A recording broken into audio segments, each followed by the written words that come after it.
Okay, here we are, a couple minutes late. Nice to see everybody. Appreciate my colleagues being engaged here on this beautiful afternoon for our Committee of the Whole meeting. So what we will do here to get started is I'm going to call to order the Committee of the Whole for the Kalamazoo City Commission for Monday, July 7th, 2025. Clerk Borling, please call the roll. Commissioner Cooney. Commissioner Decker. Here. Commissioner Hoffman. Here. Commissioner Pradel. Present. Commissioner Wilson. Present. Vice Mayor Hess. Present. Mayor Anderson. Here. Thank you, Clerk Borling. May I please have a motion to excuse Commissioner Cooney from this meeting? So moved. Support. Motion made by Vice Mayor Hess, supported by Commissioner Decker. All in favor, please say aye. Aye. Opposed, nay. Thank you. Motion passes. COO Lamb, Communications. I will save my communications for the 7 o'clock meeting. Thank you. Sounds great. Appreciate that. Now is the opportunity for the Committee of the Whole for public comments. Public comment period for the Committee of the Whole is 2 minutes. Anyone who'd like to come forward and make a comment on a topic of their choosing is welcome to do that. Seeing no one at this time, we are now on to the work of the Committee of the Whole. COO Lamb. Thank you. This evening, I'd like to invite Deputy City Manager Rebecca Kick up. She's got 2 items she's going to be reviewing with us this evening. The first is Arcadia Creek Festival Place redevelopment plan, followed by an update on the 322 Stockbridge land use and plan. Thank you very Welcome. much. I'd like to have you here. Oh, thank you, Mayor and Vice Mayor and Commissioners. It feels like it's been too long since I've been up here and got to share my bubbliness with all of you. So I'm super excited to share these projects with you. They've been happening over the last 6 months and the start of this year for the Arcadia Festival site. And then 322 Stockbridge has been underway for a couple of years. And the last time I got to tell you guys anything about that was when we were still in the floodplain study. So I'm really excited to share phase 2 with you and then what we'll be doing for phase 3 as well, because again, we're really in the midst of implementing that Imagine Kalamazoo 2025 plan, and of course, 322 Stockbridge has been such a huge part of that, so I'm really excited to share that one with you. So first, I'm going to share with you the Arcadia Festival Place. We have been engaging stakeholders, which have included event planners, city staff, community members, business owners who are around the site and throughout downtown, and organizations as well. So this has been a really robust planning experience for us. We have a great steering committee that has been helping us through this as well. And I know some of you were able to attend our open houses, and so now here's the big reveal. So we came up with a mission statement for the new iteration of the plan, which is to really envision the park into an intimate yet dynamic space that enhances the daily lives of downtown residents, workers, and visitors alike, immersing them in a beautiful and active place where social engagement, civic pride, and community are celebrated. What was really incredible about this particular iteration of the Arcadia Creek Festival Place, I think, is the acknowledgement that the event space has been an incredible asset to our community, but that with all the residents that we have in our city, we also need a city park. And so this new design really begins to blend the event space and the idea of having just a great park together. And I hope that you will see that as well. In the design principles that we talked about, we wanted a more flexible space. Again, the events that were happening in the Arcadia Festival site now, they're huge. They're wonderful events, and we want to keep those. We want to be sure that we can still have really big events like the recent Caribbean Fest and Pride, but also accommodate some smaller events and be able to have more program programmable spaces. And when I get into the plans, I'll really show you how we've started to break the park out into rooms. And they feel like community rooms that can be more flexible to the type of events.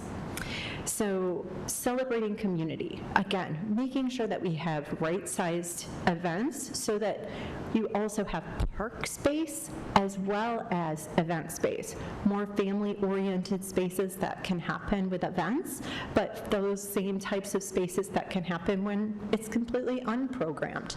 You don't have to have something going on in the space in order to really enjoy it.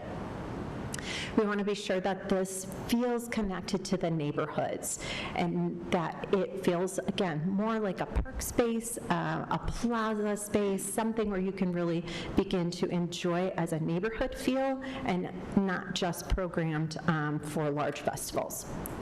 The design for everyone means accessibility. The park right now is not completely universally accessible, especially to get down to the water. And we heard many times throughout the engagement that people really love the water and wanted to be able to engage the water more. And so in the design that I'm going to show you also, you'll see 100% accessibility throughout the site, even to the water. And then really thinking about what is the future of Arcadia Festival site. Over the past 20 years, really looking back and seeing how events have evolved, how we participate in our community has evolved, and getting the feedback from folks. So we don't want to try and ring ourselves in and just say, okay, well, this is what we need now, but to really think about what would happen in the next 10 years. How many more residents will we have? What other kind of spaces can we think about needing or wanting, or what kind of types of amenities will we want for this park to really go for the next 20 to 25 years? And then overarching all of these was to have 4 seasons of activity, making sure that we were incorporating winter and not just summer in our plans. As we know right now, it's very much a summer festival type of site. So how can we really think about winter and fall, and how do we get those incorporated? And then the sustainability. So we know that when I first came to you and we started to budget for this project, we talked about not being able to maintain the park, the operations of the park, the fact that the types of festivals that were happening were becoming very expensive as well for people to even hold events there. And so keeping our sights on how can we make this a more sustainable site, environmentally friendly, as well as the maintenance and the operations of the site to be low barrier for events to be able to come into it, and also low maintenance for city staff getting supplies, or the lighting, the furniture, the playground equipment from local sources, so that we can also make sure that we can repair and maintain things on a regular basis. So in our first design charrettes that we had, we came up with 3 schemes. And each of these schemes had some really unique qualities. All of them embraced the creek and going down to the creek. And each of them had considered a building along with a stage. And that building was really asked for by the event planners as well, because we don't have a green room. They don't have a place to put their cash. They were renting trailers as offices and as green rooms for their stage performers, which again really elevates the cost of the events that can happen there. They don't have storage for ice. We don't have enough restrooms at the site. And so having a building that's on site could reduce costs for event planners substantially. And when I mentioned the 4-season aspect as well, having a place where you could get warm, if maybe you were ice skating or holding an ice sculpture literature festival or something like that, being able to have concessions. Again, really heard many, many times like, oh, it would be so nice if we had ... And many of those things kept pointing back to, I think we need to think about a park structure. We need to think about a building. So that building we have always kind of located along Kalamazoo Avenue as the most urban edge of the park, so to the north, and then having this lovely access to the creek on the south, and the south end of the park really becoming that community or neighborhood park area, and then the north end really becoming the event space. So through our work session processes and the open houses that we held, we had several people come, and they put their Post-it notes down on each of these 3 different ones. And that got refined even further with the schemes. Like, no, we want a stage at this size. Gosh, could we have 2 stages? Because that would really keep the vibrancy of the festival going if we had 2 stages, one down by the creek and then one that was closer to the building, because that way one act could be switching out and another one could already be set up and starting. And so the idea of 2 stages really got traction through this phase. And so then, in this last phase that we did in June, we started to combine into one. You know, the stage in Scheme 1 has good visibility and acoustics and allows for flexible use. Can we get that same stage, you know, down by the creek? And so we got even more refined ideas. Keep the pedestrian circulation simple. We had some of those designs that you may have seen, you know, they were kind of crossing, or they had kind of had wiggles to them, and they said, no, we need really simple pedestrian access.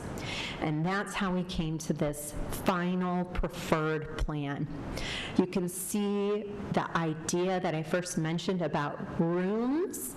You can see how the central green, the plaza, the terraced lawn really become places.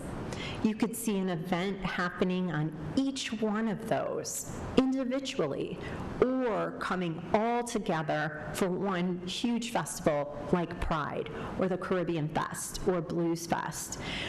Again, the terraced lawn has a completely accessible pathway that runs along the east side all the way to the south. And I'll show you a photograph of what really inspired that terraced lawn idea. And you can see that each piece of that terraced lawn is accessible through that pathway. So whether you're walking, wheeling, or rolling to that space, you have access to all of the seats in every aspect of that. On the other side, on the west side, we have a large playground. We doubled the size of the playground because we knew that that was such a cool asset that was there before. And then this really embraces it into a bigger part of the park, as well as a splash pad that's over on the east side. So it really becomes kind of a longer, playful area rather than just one small space that it was previously. The open air pavilion and stage becomes a much more flexible place. Because it's an open air pavilion, you could have yoga and workouts and seating as a cafe for everything that can happen behind it on Coopson's Alley. Having a food truck rally, having food vendors there. You could sit underneath the open pavilion.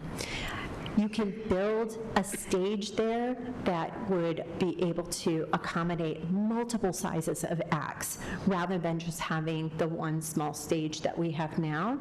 Many of our national acts or bigger acts have to rent additional stage and rigging in order to add on to the stage that we have. Again, increasing the costs for those type of venues that we would love to be able to bring here. And this open air pavilion would give us more flexibility. Again, I'm going to share with you some photographs of park that was a huge inspiration for how we're thinking about that open air pavilion as well. And this is a more dynamic view of the open-air pavilion, and then how the building also frames the site. We also talked to several people who said, gosh, I would really love it if my event could have an overlook to the park, especially if it's a fundraiser. You could really sell some premium seats up there. You could really have an incredible view. And this is some of the feedback we got from some of the event producers, like, yes, rooftop access, please. Another thing about the building, which really helped a lot of the event producers that we heard, was just an area for their volunteers to gather and make sure that their volunteers have everything that they need, even a training space for their volunteers, because some of these events have hundreds of volunteers that switch out, during the day, and to be able to have one single place for their volunteers to come, get organized, have their t-shirts, their lanyards, their passes, everything that they need, was also something that they were really excited about that could happen in this building. So here is one of the inspirations for that pavilion. And we had hundreds of pictures out at our open houses and our stakeholder meetings. And we asked people, first thing we had them do was, hey, go to the table and pick out images that you really love, that are resonating with you. And then we asked people to talk about, tell me why you picked this picture, tell me why you picked that picture. And this was one of the photographs that someone had selected, well, several people had selected this particular photograph as well, and they just loved the big open air pavilion. And they could really, again, see that flexibility and see how it can, you see it as kind of an everyday in the one picture, but then you can also see it utilized as an event and see what a cool, vibrant space that it becomes. And then this is just another couple views of how that open air pavilion has been used for concerts, for just cafe seating, for play as well. And that's also, again, a huge national act picture, and then one with just a single performer. So it really does work for multiple purposes. This is the inspiration for the River Amphitheater walk in the terraced lawn area, where you could sit and enjoy music at the second stage as well. And so this really gives you that feeling of how the terrace wraps in with that walkway that, again, makes this a more accessible area. I really love the lighting here too. You can see where you could do a movie in the park where it's later at night, and you've got all of this lighting that is right along the edge of the terrace as well, making sure that people can see their way around during an evening performance as well. And these are some inspirational images for the playground. Really thinking about areas that are both seating, but also really fun to play on, an alternative to just a typical slide, but something that you could run around, really get a view of the park, and slide down, as well as the splash pad, really using the topography of the site to make it even more playful to kids and have more creative play along the way as well. And then these are inspirations for the Coopson's Alley idea, that really becomes a public space. You can think of like Bates Alley or even Haymarket Alley, how those spaces are shaping up. We're really thinking about the same inspiration for the Coopson's Alley, becoming a festival street, really drawing people in. It'll be a really cool asset off of Kalamazoo Avenue, and especially for some of the businesses that might be coming back and around that area where North Burdick is also. So the next steps of our process, as we've gone through the discovery phase of what do we need and the design, and we've come up with our preferred plan, the next is to really focus on budget and our timeline and construction. So we're going to get our final documentation and report from our landscape designers. That will be all the way through the schematic design and phasings, and we'll get an updated cost estimate that I'll be able to share with you in September. We'll have a one-day work session to present all of those designs, and again, that will happen this September. And we'll begin design development once we've got everything solid. Yep, this is the playground equipment we're going to use, and this is the lighting, and this is the furniture, and these are the plantings. That's the level of detail we'll get into in September. And then we're really hoping to have an anticipated bid date by next spring. So seems like it's going very quickly, but it's going very smoothly. We've also, for the building, we have currently got requests for proposals out for architectural services to do a schematic design for our building.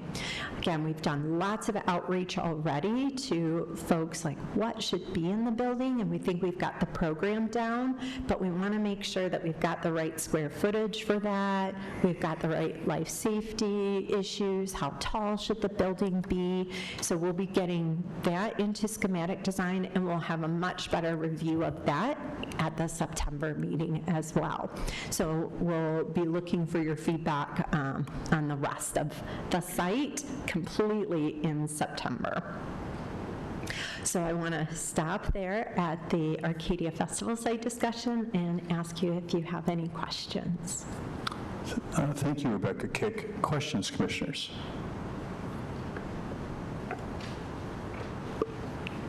Vice Mayor? Sure. Rebecca, thank you so much for this vision. You know, I know it's been a long time, and we've been working on this for quite a while. Appreciate the charrettes and really getting excited about the transformation of this space for all the people of Kalamazoo. Once we have the anticipated bid date in 2026, then when does construction begin? Does it begin right after that? During the spring, summer of next year? Yes, that's what we would anticipate. Now, what I will be able to be more clear about in September is what construction.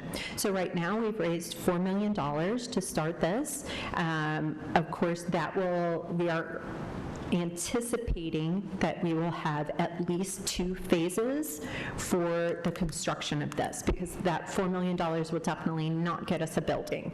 And so we are looking at maybe all of the site preparation.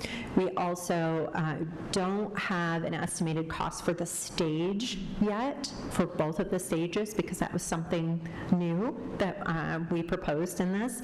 And so really need to understand how much will it cost for sound, lighting, technology that we need for that also. So it may be that we are continuing, we may get the site complete, but we still need to fundraise for some, like the pavilion, and then also do a request for proposals process to partner with a developer on the building. Cool. And so is, okay, we've raised, the $4 million? Yes. And are the rest of that going to be grants? Are we writing grants for the rest of the funding for that? Yes, and we are also working with our consultant. Part of our scope of work in our services was to ask the landscape architects that we hired have done many of these types of parks, and they put together these really great sponsorship packages.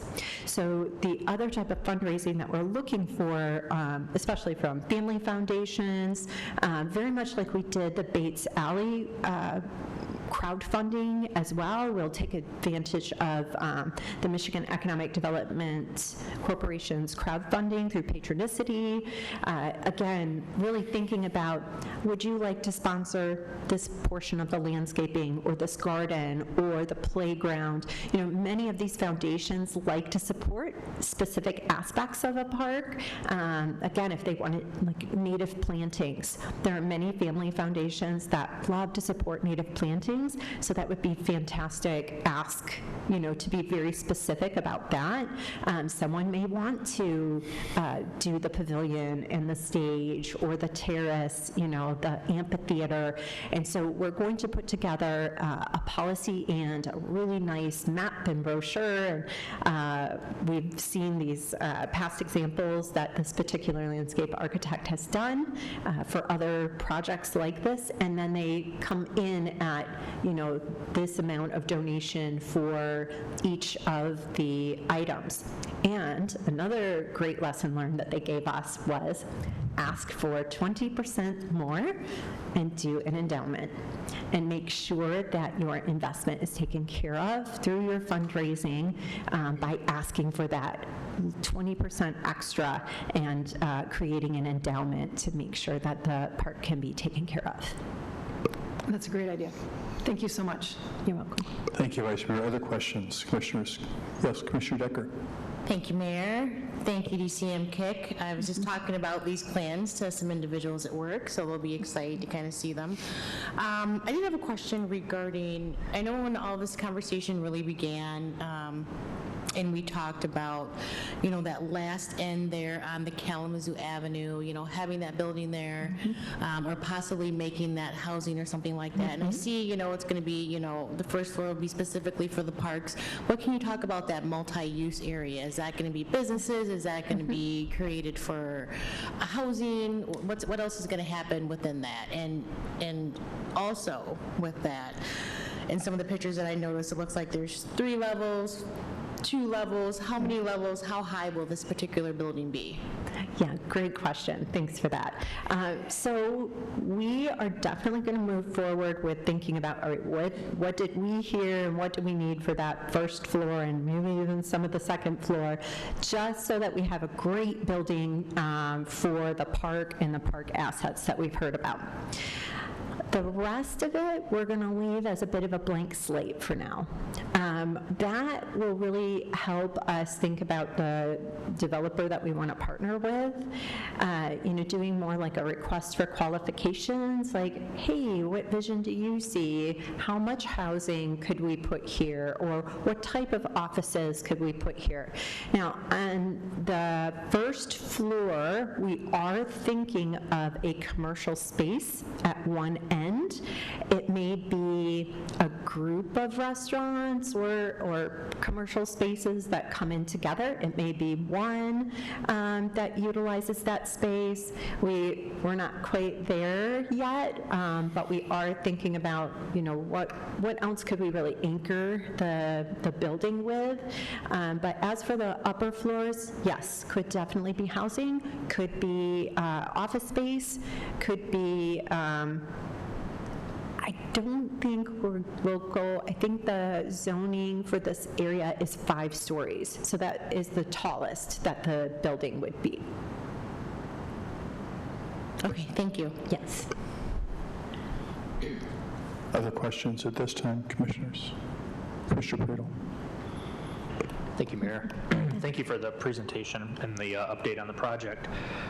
First of all, I want to just really thank you for the family-friendly activation that you're putting into this. We desperately need that in downtown Kalamazoo. I know there's a number of us with young kiddos and grandkids up here on the dais, but certainly in the community, I've heard that over and over again, that we need something that draws families to downtown. So thank you for that commitment to that, especially the splash pad. I think that would be a huge hit this time of year as well.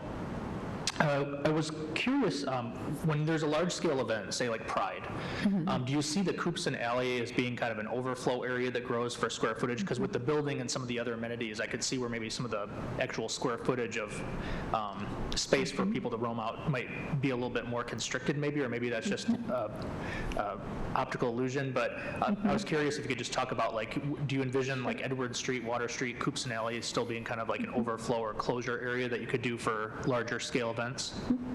Yeah, thanks for that question, Commissioner Pradel.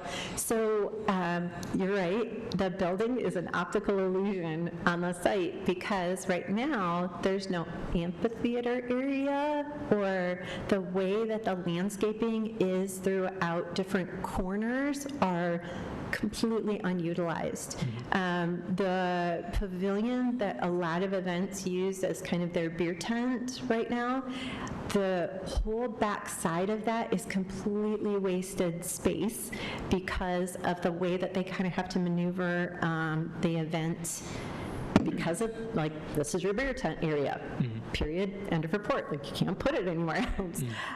So we're creating more flexible space and more flat surface space. So the building really doesn't take up any more space than was already underutilized. I hope that helps to clarify that. But absolutely, yes, opening Coopson's Alley does allow for more circulation to areas. It allows for more programming for folks, especially those who used to always close Edward Street for an event. Now they can save the cost of not having to close Edward Street and utilize Coopson's Alley. If you still want to add Edwards and add Water Street, go for it. But it's not, but we are trying to make sure that not everybody has to do that every time, and allow for that extra space to happen along Coopson's Alley. Very cool. Yeah. Another question for you as well. I know currently sometimes Coopson Alley is somewhat of a like a vendor drop-off place. Say if you're like a vendor person and you're just dropping off your booth, and we've all been there, right? When you're showing up, Arcadia Festival site, it's a really hot, toasty day. You're carrying in your tent and tables and all that kind of stuff. Was there any discussion to consider where that might be for people who are coming in for events or larger scale events? Yeah, so another thing that we'll have in September is the design team is actually using all of the maps and the layouts from every single event that has happened, and they're going to lay it out on the new site so that they can see where circulation, deliveries, logistics, really mapping out for each event, like what that could look like. And then one last question as well for you. So this is all going to coincide with the opening of the new arena. There's a tremendous amount of resources and thought being put into activating that creek, I guess, corridor, if you will. Is there any thought about how those spaces are going to be connected or to draw people from one space to the other?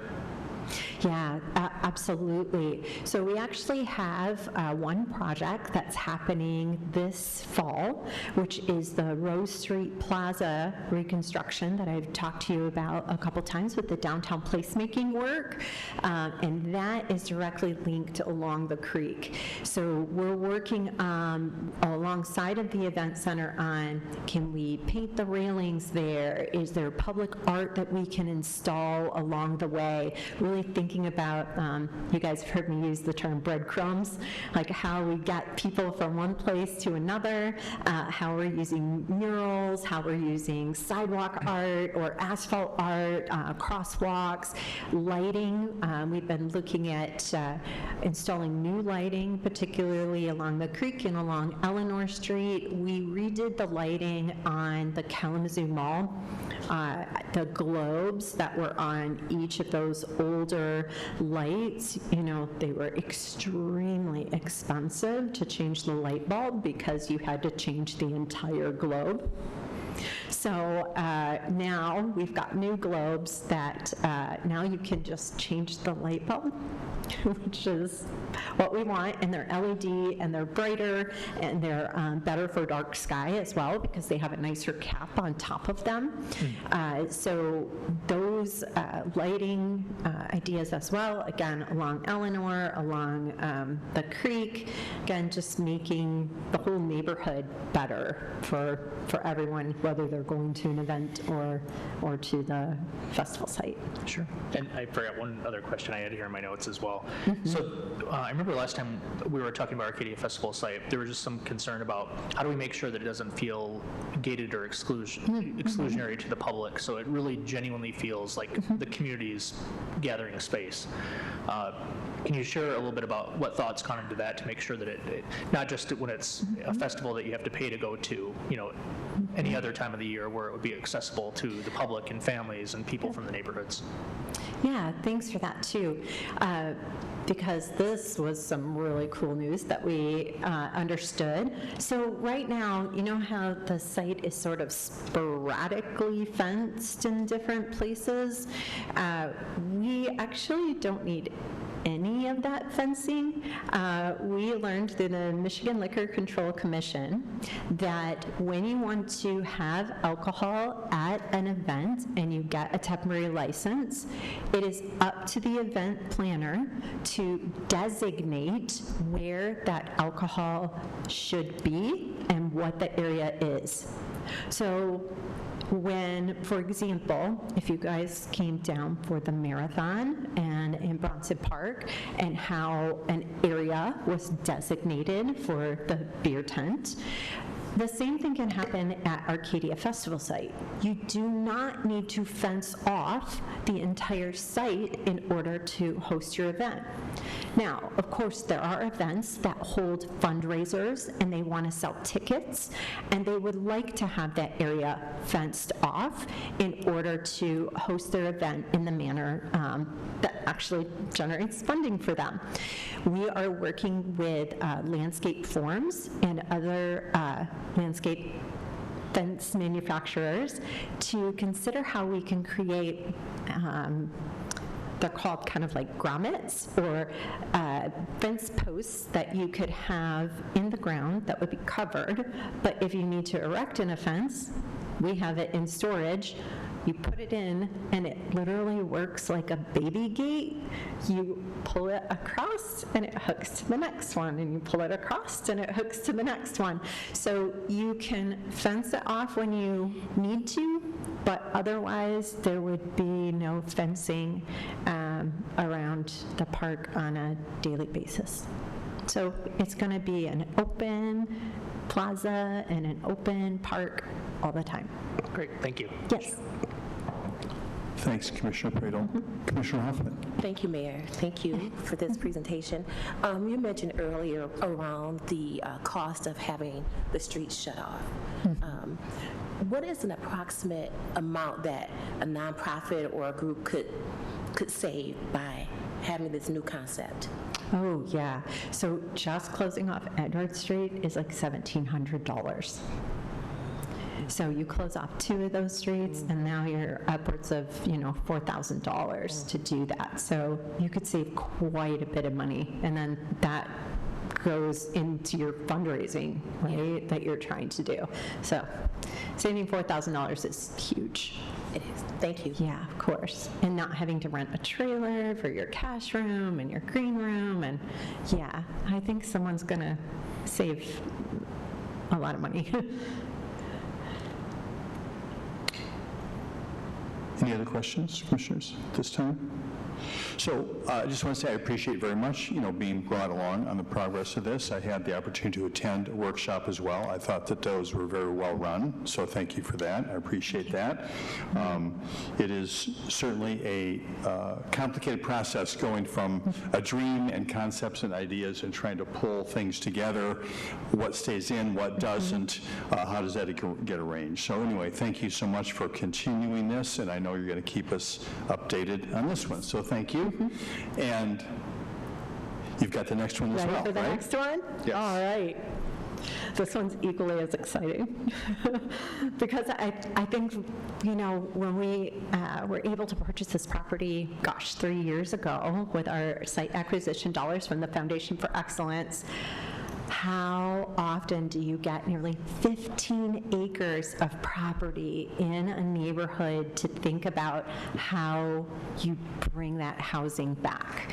How you knit that neighborhood back together. And I just felt like this was such an incredible decision that you all made to purchase this property, and I'm excited about what we can do. So just as background, so everybody remembers, this was the former Department of Health and Human Services building before they moved to their new location on Alcott.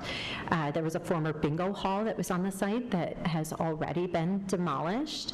It's located near some really great assets. The Upjohn Park and the pool, the farmers market, Washington Square Retail, Town and Country Grocery. You've got the Family Health Center to the south, and then some major employers. You've got KVCC, Bronson, the City of Kalamazoo is across the street, is one of our water facilities, and Kalamazoo County as well. You've got the health department to the south near Family Health Center and ISK. So just where this is at, and thinking about the number of people that could be living here, who work at these places, and who need to be close to these amenities without driving, is really an incredible site for us to think about. It also aligns very well with the Edison neighborhood plan. They want more housing opportunities, different housing types, better connectivity and walkability, safe for people who want to walk and bike because it's right near the trail system as well, really well connected with sidewalks. Offer parks and green space like Upjohn Park, but I'm also going to show you how we incorporate a lot of green space back into this site also, and support the community character. How do we know this is going to look just like the neighborhood never left, like it was always looked this way? So our process started by first studying the site and the opportunities. We created some development goals, environmental goals, wanted to know what the buildable area was, what the constraints and considerations were, as we know that this has also been part of a major floodplain. We did housing plans and studies. What types of housing? What are the building uses? How do they look? What's the density that we want to put back on this space? What is the mix recommendations? And I'm going to show you how we've utilized our pre-approved housing plans. Shameless plug, those are the pre-approved housing plans that we just won a national award for, which that was very exciting. And then we're going to go through development concepts, how we tested the framework with those pre-approved housing plans and the unit mix that we're able to get there, really studying the block patterns that already exist in the Edison neighborhood. So here are the things I'm going to walk through for the site study. I'm going to talk to you about our development goals, the environmental, understanding the floodplain and the current conditions, and then what is the site area and the constraints. So the development goals for the area is that we want to draw people here because the development offers something that meets at different stages of your life. We've heard that a lot through Imagine Kalamazoo 2025, and we're hearing it again through Imagine Kalamazoo 2035. I want to age in place. I don't want to have to leave my neighborhood just because I don't I don't need my 3-bedroom house anymore. I want something smaller, but I still want to live in Edison. So how can we offer people multiple choices as they move through life and want to downsize, want to upsize? How can we make sure that we're getting a big mix of housing types?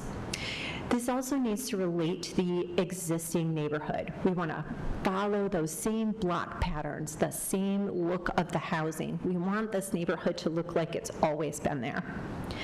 Also supported by all of those great amenities and resources that we talked about, that they're easy to get to, walk to, bike to, drive to, however you need to get there. We've got good circulation and good sidewalks and trails to get there. We want to provide as many price points and a variety of housing types as possible. We need the city to find a balance between being fiscally responsible and also talk about the upfront investment. We're going to have to build roads here, and we're also going to have to run utilities here. The DHHS building was a single-use building, so there's no utilities there to build multiple housing types, right? So there's a big investment by the city to think about, okay, well, how much housing do we need to really think about how are we going to pay for the roads and how are we going to pay for the utilities that are going to come into this site as well. So I'm going to talk about those ideas. And then utilize green infrastructure to really mitigate the flooding and create amenities, park space and green space for the neighborhood that's going to be here. So to first talk about, again, variety of housing types and also our fiscal responsibility. The traditional suburban pattern of development would have us do one lot size and one house type. That was our old zoning code, actually, in 1998, before we updated it. Now we can have multiple housing types and multiple price points. And this is important, having ADUs, having duplexes, having triplexes and row houses and condos and single-family homes all together allows us to think about multiple price points. It also gives us a very substantial tax base that can help us pay for the improvements that we need to do on this site as well. And so this slide really helps to see the fiscal responsibility and the difference between platting something with one house type and one parcel type versus multiple. So for the environmental discussion, this is what the site looks like currently, and this is where the flood zone is, highlighted in the blue. Now, remember, what we have on site right now is nearly 10 acres of parking lot, impermeable surface. So we know what that means, right? There's nothing soaking in. There's a huge roof of a 30,000 square foot building, and there's a lot of pavement. And so we have a bit of a self-induced flood zone as well as a flood zone that actually exists because we have Portage Creek. So by introducing and taking away a lot of that impervious surface, it's going to be a big asset to this. We also need to clean the soils in this area. There are metal concentrations that, if we want to do residential here, we're going to need to remove those soils and bring in clean. That will also give us the opportunity to reshape the site once we have the demolition of the asphalt and the building done. And I'm going to show you how we're going to reshape the site so that we can create a better flood-resistant zone along the railroad tracks and bring the sort of southwest area and northwest area into where the residential can exist. So here's that diagram of the buildable area. Now, directly in the middle of the site is an easement for a stormwater pipe that runs right through the middle of the site. And I'll show you how we creatively work with that particular easement in these designs as well. And then along the east and south sides is where the flood storage will be reconstructed. And so this would be reconstructed wetland, very similar to what we're doing on the other, on Reed Street. We've been working with the Army Corps of Engineers on flood storage that's expanding on Reed Street, and they've been looking, the same engineers did this site as well. So this is work that has been done in tandem with that site. So here's some constraints and considerations. One, which is the easement that I mentioned, but also Richard Avenue to the west does not connect through to the site, because again, this was a single-use site and there was no need for a connection with the rest of the neighborhood. We would really like to see Richard Avenue connect through and again create that block structure that the neighborhood could really use. The same with Emerson Street, really connecting through with Emerson Street so that we have a better grid and capability rather than cul-de-sac streets. We want this to be a part of the neighborhood. We don't want a suburban or gated type feel to this. We don't want cul-de-sacs here. That's not what we've planned for in the city. So now I'm going to show you some of the housing plans, the market analysis, and then the utilization of the pre-approved plans, knowing our constraints and our challenges with the site. Here are the opportunities. So first is to really think about what we need through the Kalamazoo County Housing Plan and the update of that housing plan. We know that we are in a housing crisis and that we need a lot of different types of housing, and a lot of those different types already exist in the Edison neighborhood, the different sizes of housing from cottages to 4-bedroom homes, multifamily housing, and duplexes, as well as accessory dwelling units.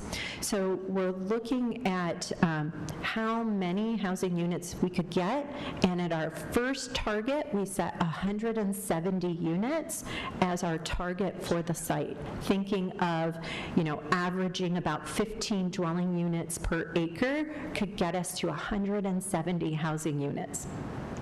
I'm sorry, but that's just so exciting to think about 170 new units on this particular site kind of being unlocked. It's like an escape room, right?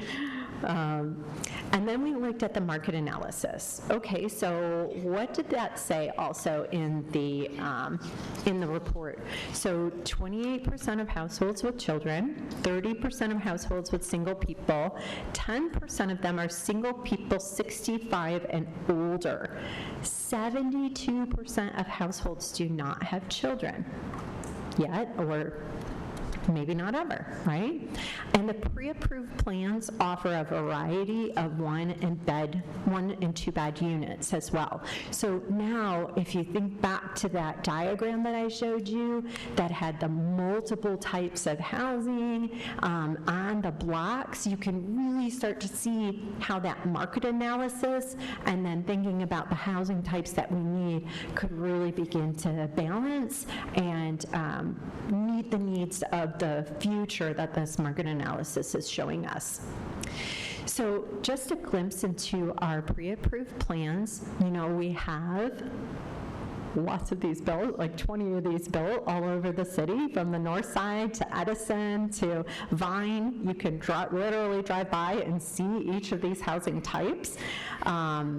They're cute as a button, and they blend right into the neighborhood. There's so many times when people are like, well, I drove down Rose and Wall Street, you said, Rebecca, and I didn't see the house. I'm like, dude, it's right on the corner. They just blend in so well that you don't even realize that house had just got built. And that it's a duplex, because they're a stacked duplex with one door, and so you go inside and then it splits into 2 houses, but it looks like a single-family home. It's that really awesome density that we have baked into these plans. And that's what I want to talk to you about, the power of the duplex, especially right now. They're FHA loan eligible, so that's a great way to, you only need 3.5% down on an FHA loan.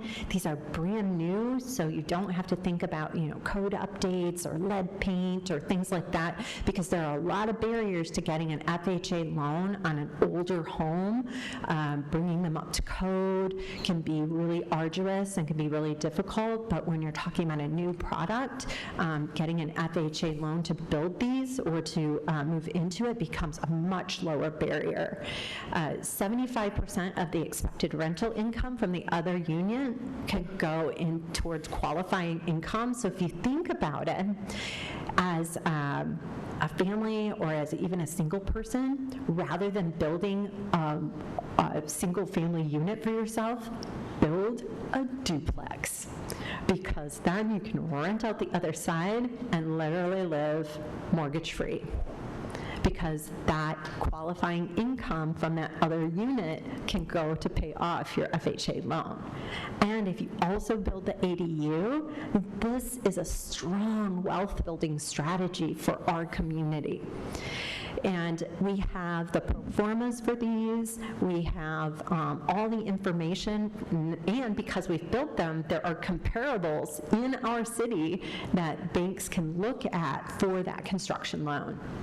And that was completely intentionally done, right? We wanted to make sure that we have those comparables in our city so that banks don't go, well, I've never seen this. I don't know what this is. Oh no, we've been intentionally building those for the last 5 years so that we can say, here's the plan, here's the pro forma, here's how much that costs, and here's your expected rent, and here's your expected income from that property as well. So now I get to the exciting part. We're going to look at the plans. So we're going to look at a framework plan. We're going to talk about the housing mixes, and then obviously getting it built, right? Because just having the plans doesn't mean we're flipping a switch and this happens. We have, shockingly, 200 vacant properties in our city right now, today. Zoning's in place, pre-approved plans are in place. Those 200 lots are not snapped up and we're not building tomorrow, right? So I don't want you to think that just because we have a great plan and a great framework and an awesome idea that somehow we snap our fingers and it just gets built, because it just doesn't work that way, right? So, but what's most important is that we have a plan in place, that we have something predictable, that we know that the community has bought into it, and that is part of this big next step, is to really understand what are the big moves that we want to do. Do we want to continue the street grid? And some of the options that I'm going to show you do continue the street grid. But this is something we really need to take to the community. And those I'm going to outline in our next steps, what community engagement looks like. You guys are just getting the first preview, but this work is not done. We're looking at some higher density housing types and mixed use at Stockbridge Avenue, and then we're looking at lower density uses on the southern half and more neighborhood infill. So reconnecting the street blocks across the site really create accessibility. We could do easements for the street and block connectivity. It doesn't mean that we need to purchase that property. Again, it would be through community engagement and really talking with the business owners that own some of the properties on Richard Avenue to continue that through. The city does own the properties along Emerson Street. That was part of the sale of this particular property, so we could bring Emerson Street through, but it would just be Richard Avenue is the question. And then I mentioned to you the cleanup of the site. That is a big challenge right now. We would really need to think about how we would pay for that and how we could get that new soil in, and think about how we would facilitate that in order to get this project started, and how would we pay for the streets and the utilities to get it set up.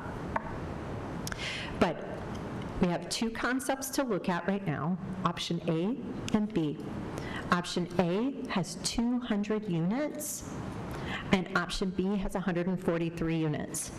They both include multifamily, single-family, and what we call is that missing middle housing, the duplexes, the fourplexes, the accessory dwelling units as well.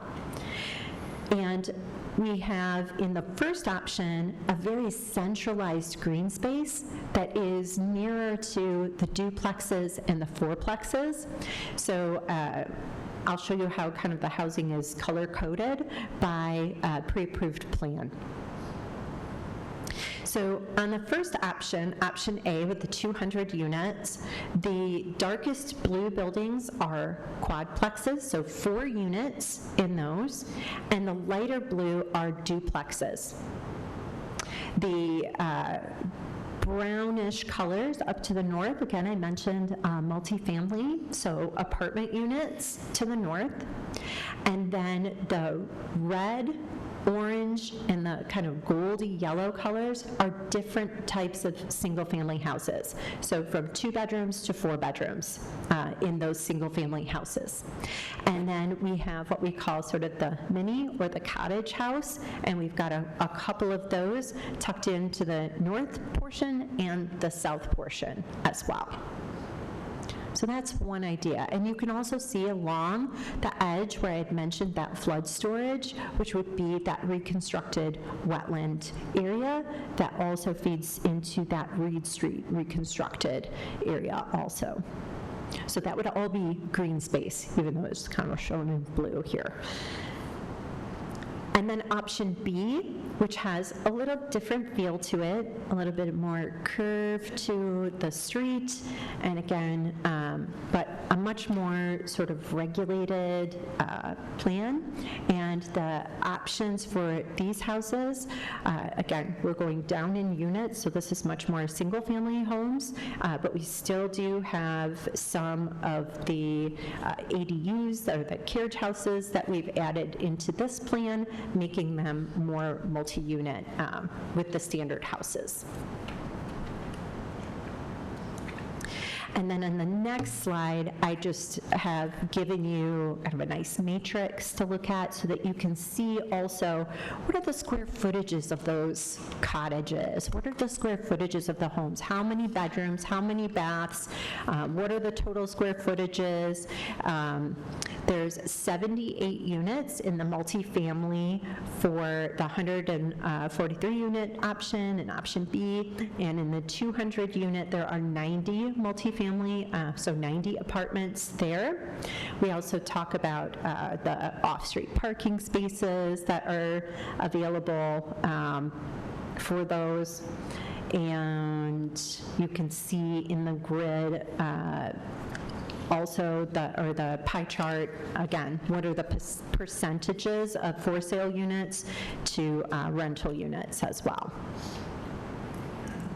So lastly, the next 2 parts of this process, like I said, we've kind of gone through all of these, and here we are now with a couple of ideas. Very similar process to the Arcadia Festival site. Now that we've got kind of these 2 ideas, what are the best aspects of each one? And can they come together to make one preferred plan? Are there ideas out there that maybe these 2 options might spark also and say, oh, you know what, we forgot this. Let's add this other missing thing. That's what's happening next. I will be going to the Edison Neighborhood Association for their July meeting, their July board meeting, and I'm going to give them this presentation as well. And then I'm going to talk to the board about helping to put together a neighborhood-wide meeting. When should we hold that?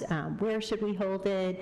And talk to them about maybe some different exercises for a workshop that we can do with the community, again, to think about what are these two options, and what are the best parts of each option, and then what have we not thought about yet also. So then we would take all of that community input and come together with kind of our next iteration of the plan. And then finally, if we do come up with our sort of final iteration of the plan, we would talk about how do we get a development proposal? Who develops this site? Who does the multifamily? We have pre-approved plans, so our community can do the single family and the duplexes and the quads, but how do we sell those lots? How would we begin to get these parcels into the hands of our community? And so we really want to talk about what does that process look like, and so I'll definitely be bringing back the recommendations from the community engagement and talk to you a lot about what we heard from the community about how they would like the development process to be held also, so that together we can make the decision for the next steps of the community development process. So I know that was a lot, so thank you for allowing me to present this exciting development to you as well. And do you have any questions for me? Well, thanks again, ACM Kick. I appreciate that. And do you have me off the top of your head what the date is for the Edison neighborhood again? I believe it's July 21st. If you don't have it. Yeah, I think it's like the third Tuesday of the month or something like that, yeah. Okay. 22nd, I think. Yes, it is, I think. Yeah. July 22nd, I believe. July 22nd, okay. Verify that. I'll make sure that I put that in an email to all of you so that you know when I'll be at that meeting, okay? Helpful, thank you. Questions, commissioners? Commissioner Bradle. Sure. Thank you again for this presentation. I know community's been definitely eagerly awaiting to see how this space was going to be activated, and certainly housing is a very noble purpose for that. I know there's a lot of concern from folks about the flooding component, and I'm just wondering if you can speak a little bit more about just like the intensiveness of the research going into that and how to mitigate that. Primarily, I guess one question I have is you mentioned about the flood storage that's a component of that work that's been done. But is there any plan when the soil is changed out, when there's plantings that go in and whatnot, to change the topography that might, make it less likely that it could pool? And if you could speak to that a little bit. Yes, absolutely, Chris. I don't have the specific height of the topography, but yes, the topography is changing, and I believe it's being raised between like 3 and 5 feet above where it is now. So yes, we will be changing the topography of the site. We will be changing the soils in the site, and we would be working with the plantings along the site as well.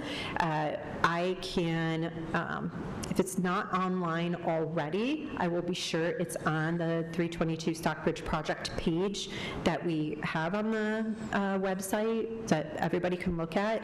I have an extensive flood report from Fleece and Vanderbrink, who helped us, say, here's where your buildable area is, and what all of their recommendations were, and what came out of the phase 1 from that also. Again, it's all in that report, and I'll make sure that it's online. Yeah, I think that's going to be critically important. Yeah. I mean, we just saw what happened in Texas, and Oh, that was a gosh. once in 200-year flood, that spurred out. And I think that's kind of the new norm we have to expect, are these like 100-year floods that are happening and more frequent.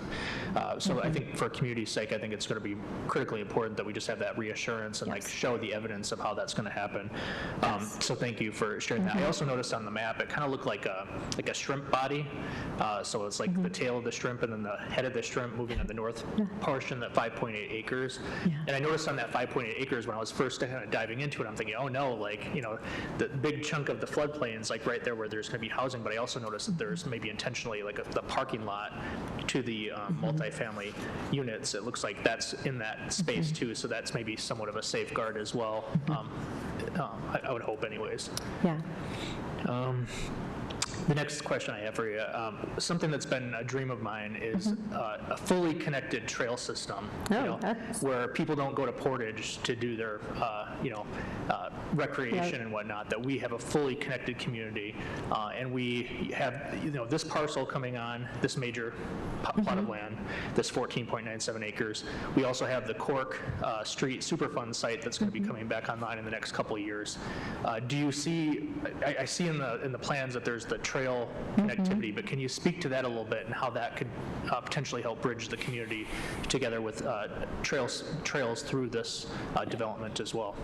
Yeah, thanks for that, because there is plans for a trail that comes from, the one through the farmer's market and like the Lake Street area into Reed.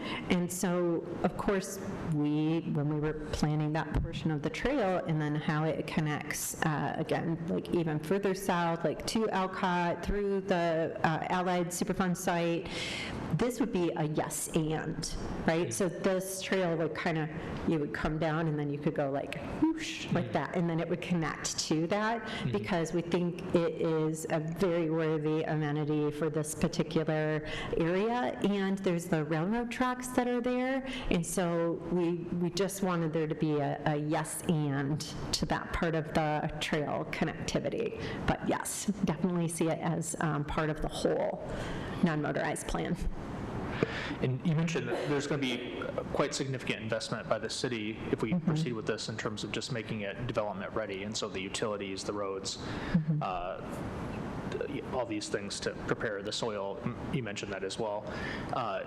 Housing is expensive to build, and oftentimes in many places it's more expensive than it's actually worth by the time you're done with the project. Do you envision public support to help fund the construction of these? Do you envision down payment assistance, those kind of things to help support and truly make sure that people are getting that first home experience to create that intergenerational wealth? Yes, I do. I see a variety of things happening, right? So definitely that's how we're building housing now. We are subsidizing a lot of our community development folks who are doing this. I hope that we will maybe even have a partnership with our neighborhood associations here. That would be really great to be able to have, how can Edison Association really help with that and really get their community building here? How can we help subsidize that? How can we offer down payment assistance and development assistance? Just holding somebody's hand who hasn't done this before, but maybe just really excited to take that on and have the ability to do so. Well, how can we help provide that development assistance for them to become a first-time developer also? Very cool. Yeah. And then you might have mentioned this, I might have missed this as well, but in terms of timeline, what are you envisioning timeline might look like for this project, or projects, I should say? Yeah, I would say right now, getting through this design phase is probably going to take us into, September, October, and then we can really start to think about, all right, well, what is that infrastructure cost? How much cost is it? I can start to get ideas about that I can bring to the commission and let you know what that kind of capital investment would be, and then we can begin. Maybe I'll bring that to the 2027 budget rumble. All right. Thank you. As well, yeah. But I think we're probably going to be really planning this and getting those things together 2025 and 2026 to really understand what the city's investment could be to get that development started. All set. Okay. Thank you, Commissioner. Commissioner Hoffman. Thank you, Mayor. Thank you for this. I'm excited. You know, housing is my jam. A couple of things that I see with this is there's a lot of work and investment being put into workforce development for individuals being trained in the green space. I'm wondering, is there any possibility with the pre-approved plans to incorporate some of that in some of those plans to get energy efficiency upgrades and also solar, whereby that bill can come down for those families who are moving into this maybe for the first time?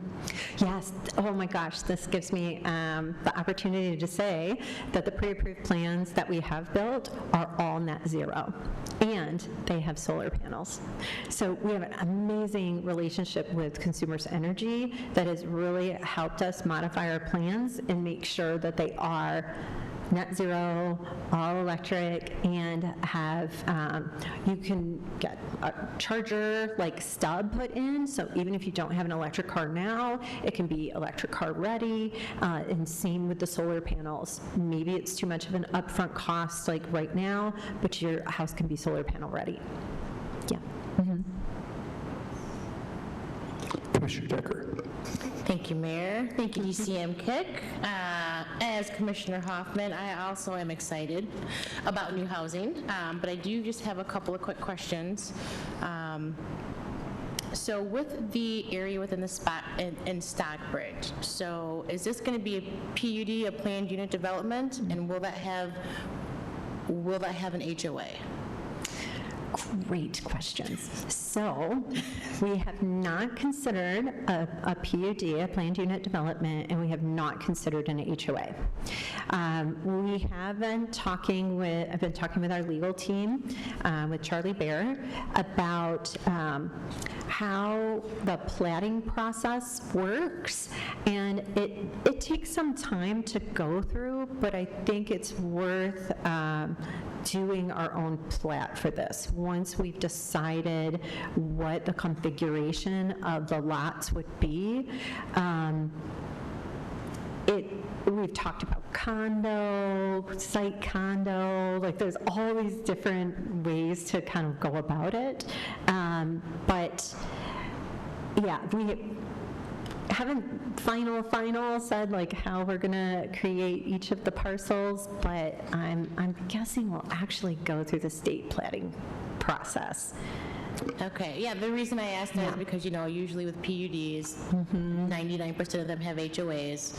Yeah. HOAs have fees. Yes. And a lot of people don't like to be in an HOA where they have to pay fees that the HOA doesn't do anything. So Yeah. I just thought about, you know, that cost there, especially to the new first-time home buyer. That can add Agreed. an extra, I mean, that's an extra, say, $400 that they would be paying out every, Yeah. you know, when they have to do that. Yeah, and I think that also limits the number of developers that could come in, right? Like, that almost feels like if we had one master developer and they did the whole thing, and then they held the HOA, and they kind of did that. And I think that limits our opportunities to get multiple small developers, you know, involved, our actual community involved in building out the space, rather than just having one. And my brief conversation with the Edison neighborhood director, he was really excited too about this idea of, you know, our community building our community, and really opening up that opportunity to have small developers, you know, even from the Edison neighborhood, building here in this space. So I think whatever option gets us to that value and that goal is the option we would want to go with. Okay, thank you for that. Yeah. And then, so I'm looking at the page here where you have all of the housing right here, TCM Kick. Oh, yeah. So, total value of $3.3 million. Are you telling me those houses within, talk to me about where you're getting these figures from and these costs? And they're just in there? Yeah, that's not real. Yeah, that's not real. No, that's just to illustrate, this drawing is really, and these figures are really to illustrate the difference between considering a single type of building in a single type of lot versus multiple types of buildings in on multiple types of lots, that the value of that exponentially increases. And it also gives you multiple price points for people who live on that block and in that area, rather than one singular type and one singular price point. Okay. So just for illustrative purposes. Okay, for sure. I was wondering, I was like, I Yes. don't know how they came up with these No. numbers, but, Thanks for asking that. Yeah. I knew your beautiful math mind was going.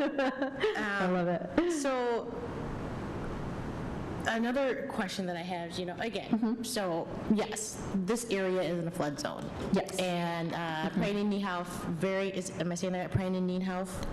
Prine and Newhoff, yeah. Niehoff, very appreciative, they do great work. But it's still in a flood zone, is the thing. And even though if you raise the topography, what'd you say, 3? Yeah, don't hold me to my numbers, Okay. because we really need to just look at the report. What they have. And again, I'll get that back to So you. even if we Yeah. raise the topography and they say, this is where you can build, what are we thinking about the lower lying areas that you are now building up on? What is gonna, have we looked around the surrounding areas and seen, how high, this is to there, and just to make sure, hey, if we do this and raise this land, it's not gonna flood these Something 10 else. houses over Yes. here now. So how have they, I would love to hear Yeah. if they come back, and if you have an answer, if not, that's fine. I would love to hear, Yes. what their idea and thoughts are for that. Yeah, oh, thank you so much for that. Yes, we'll definitely have an extensive presentation on that, because again, it really incorporates, in this particular drawing, you can see everything to the east, which is that Reed Street area, which is where the Portage Creek runs through. And these sites are being planned together. So whatever happens on one, that balances out the other. And again, really paying attention to, we're not going to raise this site and then all of a sudden we've got flooding on the west now because we've raised this site like to a little mountain or something like that. Nope, we're being very thoughtful about the entire context of the design and the plan. So thank you for lifting that up. And we'll be sure, as we move along with this and more, the plans get solidified, we'll be sure to present back to you. What is the topography? What are the different flood zones, what are the different capacities, really bring you some solid numbers and, again, civil engineering and ideas about what would happen.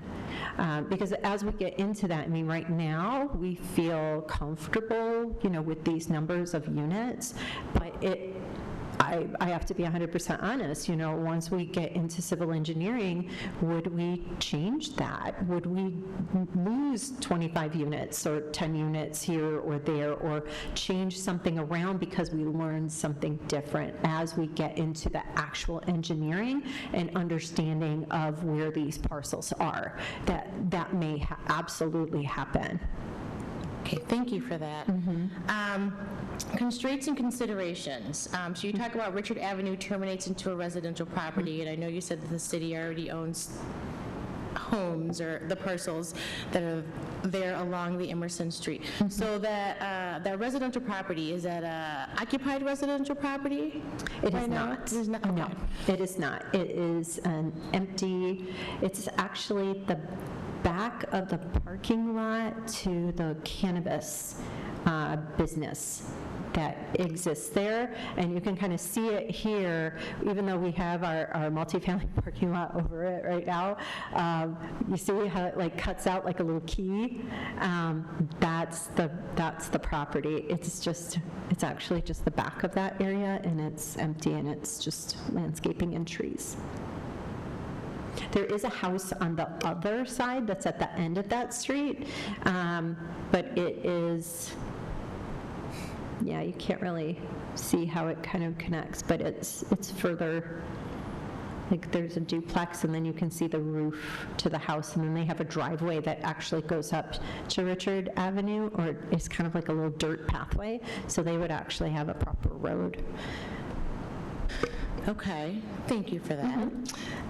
And then so we built a lot of these, I love the pre-permitted plans, the zoning toolkit, love that, I read it all the time, because I'm just getting more of that knowledge. But out of all of our pre-approved plans, which ones have we not built yet in the city? So we haven't built the quadplex yet, and I think that's it. I think we've built all the single-family home versions. We've built the ADUs, those are on Rose and Wall Street.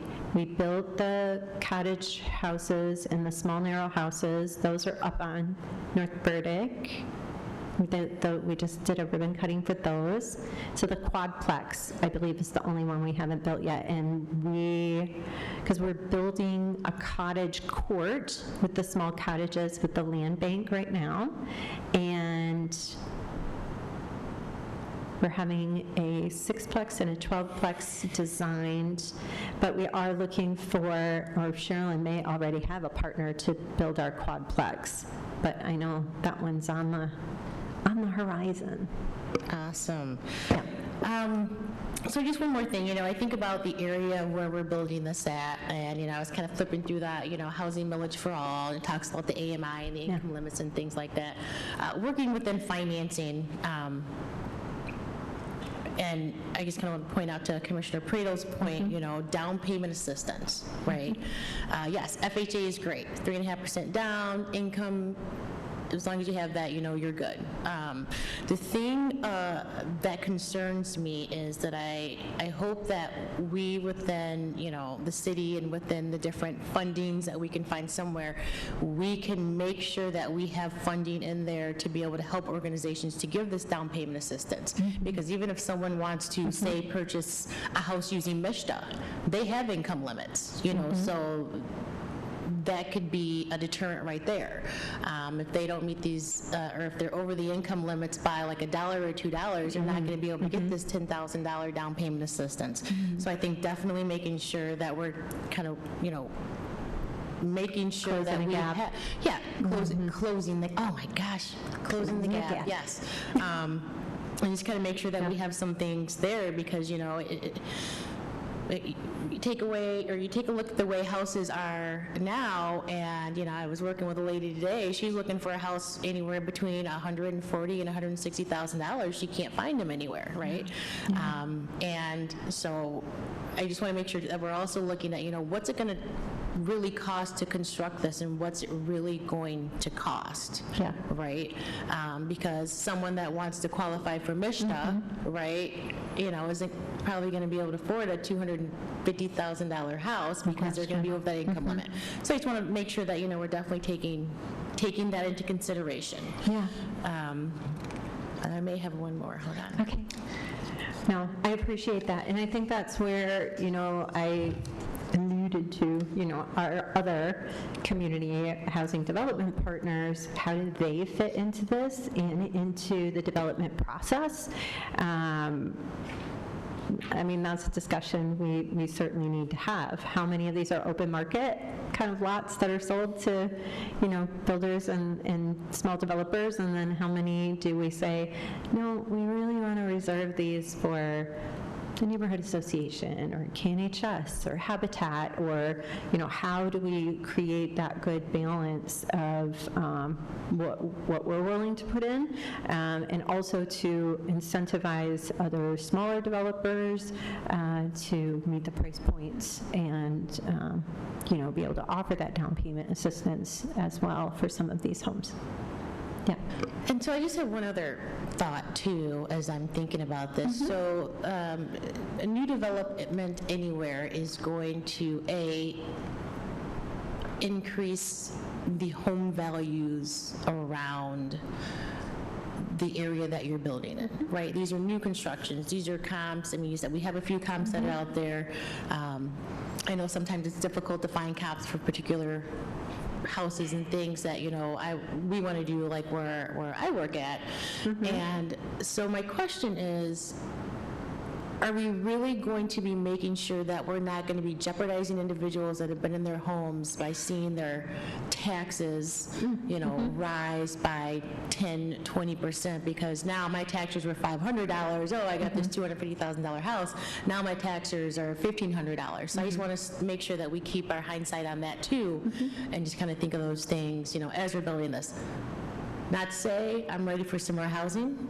I'm excited for it, but then those are just things that kind of come across my mind as we start to build, especially in a concentrated area, as we're talking about doing right there. So, Well, we have the Headley Amendment that keeps things kind of even lower, yeah. And then, maybe there's some lessons learned about Marketplace. Marketplace was done sort of in a similar fashion to this. We actually used a neighborhood enterprise zone, which capped taxes for 12 years at 50% for the folks that purchased in that development.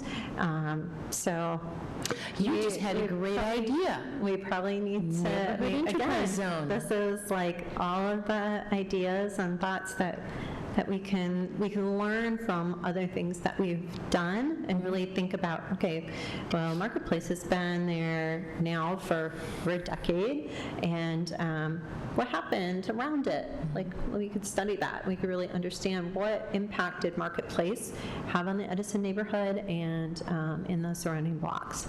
Yeah. Well, thank you. And again, I'm excited. I just got Absolutely. to ask the questions. I love that you asked the questions. It's totally fine. It really helps us sharpen our process and sharpen the way that we need to think about things and provide information. So I'm great with it. Thank you. Yeah. Thank you, Commissioner Decker. Commissioner Hoffman, you have another question? Thank you. Yes, just when we talk about affordability, Yeah. I know this vision that you all have for this 14-plus acres. Is there room in there to think about community land trusts to bring some of that affordability to where it could be palatable for families? You speak my love language, community land trust. Certainly, we had a development partner that was, purchased some of these properties or, wanted to do a chunk of this, in a land trust. I mean, yeah, absolutely. I think that that's something that we should certainly consider. And, when I mentioned, is there a portion of this that is set aside for, again, these community developers, or, is there a certain subset of the property that we want to make sure, lands in a certain way? I think those are all to be determined, and we certainly have the flexibility to do so. Yeah. Thank you, Commissioner Hoffman. Vice Mayor Hess. Sure, just really quickly, great questions, and great questions, ladies, I appreciate that, and Commissioner Pradel as well. So I just have one more. So when the need is so great for numbers of units of housing needed in the city, why would we not opt for option A over B, so 200 units over 143 units? What would be the advantage to thinking about the 143? I think it really has to make sense, right, financially, and make sense for the neighborhood and for the community. And again, I don't want to get, it's the phrase, over our skis about how the floodplain works here, and what are the numbers that we could actually get into the space. And I want to be sure that we're really honoring and thinking about the housing market in the right way, where option A has a lot of those quadplexes and duplexes. Our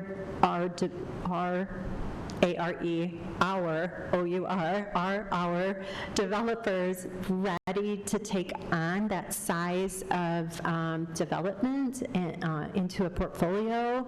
I'm not sure yet. And so I just want to be cautiously optimistic about getting 200 units. I think that would be phenomenal, and obviously our community needs every single unit that we can.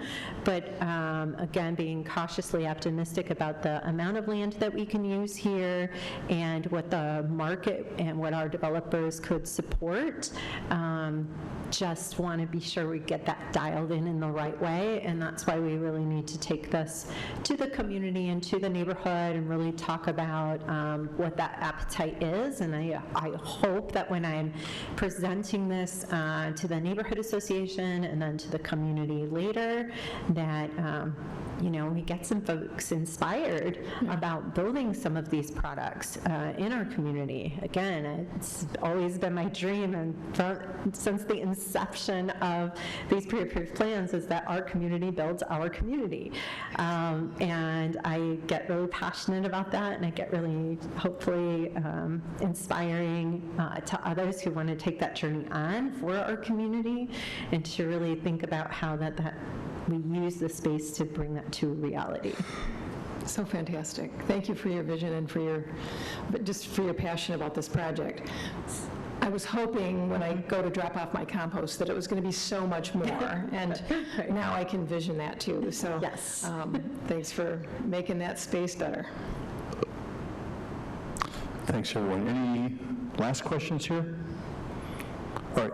Thank you once again. 2 long presentations. I appreciate that. And I think that's very helpful. We'll be watching the progress as these ideas move along. So thank you for all your work, ACM KIC. I appreciate it. Yep. Thank you. CO Lamb, anything else for the good of the order? Okay, we're all set with that. Now is the opportunity for commissioner comments. Just a reminder for anyone who's watching, commissioners also have the opportunity to make comments at our business meeting, which will be starting at 7 o'clock this evening. Any commissioner comments for Committee of the Whole? All right, thanks so much. We'll have a little break here before our 7 o'clock meeting, and we are adjourned.